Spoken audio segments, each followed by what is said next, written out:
বৌমা, এই যে তো তোমার বাবা মার জামা কাপড় আছে, কালকেই দিয়ে চলে আসবে। কালকেই? তোমার বাবা মা তো আমারও কিনে দিয়েছিল, আমিও তোমার বাবা মারে কিনে দিলাম। আমার ওই ঋণ টিন পছন্দ হয় না। বলছি শোনো না, আমার না অনেক বাবার বাড়ি যেতে মন চাইতেছে, কিন্তু আমি তো আগের মাসেই গেলাম। কিন্তু এখন যদি তোমার মাকে গিয়ে বলি যে আমি বাবার বাড়ি যাব, তাহলে তো তোমার মা আমাকে রাগ করবে বলো। কিন্তু আমার না অনেক বাবার বাড়ি যেতে মন চাইতেছে।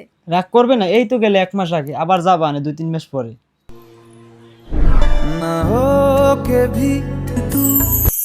হ্যাঁ হ্যাঁ, আমি রেডি হয়ে গেছি, তোরা বেরিয়ে পড়। বলছি শোনো না, সপ্তাহে তো একদিন মাত্র ছুটি পাও, সেটাও যদি বন্ধু বান্ধবের সাথে কাটাও। আমারও তো একটু ইচ্ছে করে তোমার সাথে সময় কাটাতে, তুমি আমার কাছে থাকো না। কি করবো বলো, অনেকদিন থেকে প্ল্যান চলতে আছে। বৌমা, তুমি বাবুর সঙ্গে একটু বাজারে যাও, আমার জন্য 2টা শাড়ি নিয়ে এসো। আর তোমার যদি কিছু লাগে তুমি সেটা কিনে লইও। আর শোন, আসার পথে হুচকি আর চটপটি খাইয়ে আসিস।